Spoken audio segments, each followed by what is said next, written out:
নোয়াখালীতে শীতার্তদের মাঝে শীতবস্ত্র বিতরণ। নোয়াখালীর কোম্পানীগঞ্জ উপজেলার চরকাকরা ইউনিয়নে দারুত তাওহিদ হিফজুল কুরআন মাদ্রাসার ভিত্তিপ্রস্তর স্থাপন ও সহস্রাধিক শীতার্তদের মাঝে শীতবস্ত্র বিতরণ করা হয়েছে। সকালে শীতবস্ত্র বিতরণ করেন হাজী আবু ছায়েদ ট্রাস্টের চেয়ারম্যান ও হিফজ মাদ্রাসার প্রতিষ্ঠাতা ওয়াহিদুজ্জামান দুলা।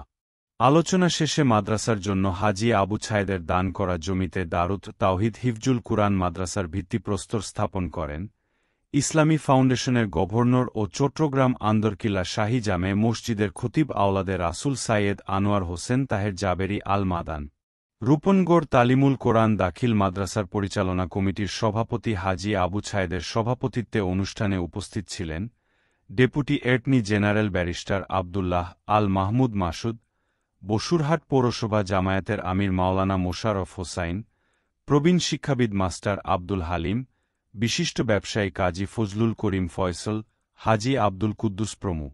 হিফজুল কুরআন মাদ্রাসার প্রতিষ্ঠাতা বিশিষ্ট সমাজসেবী ও প্রবাসী ব্যবসায়ী ওয়াহিদুজ্জামান দুলাল বলেন, এ অঞ্চলে রূপনগড় তালিমুল কোরআন দাখিল মাদ্রাসা প্রতিষ্ঠার পর আমার স্বপ্ন ছিল এলাকায় একটি হিফজুল কোরআন মাদ্রাসা ও এতিমখানা প্রতিষ্ঠা কর। আজ হিফজুল কোরআন মাদ্রাসার ভিত্তিপ্রস্তর স্থাপন করলাম। এর সফল বাস্তবায়নের পর এতিমখানা প্রতিষ্ঠার কাজে হাত দেব ইনশাআল্লাহ। তিনি জনহিতকর এসব কাজ বাস্তবায়নে সকলের সহযোগিতার আহ্বান জানা।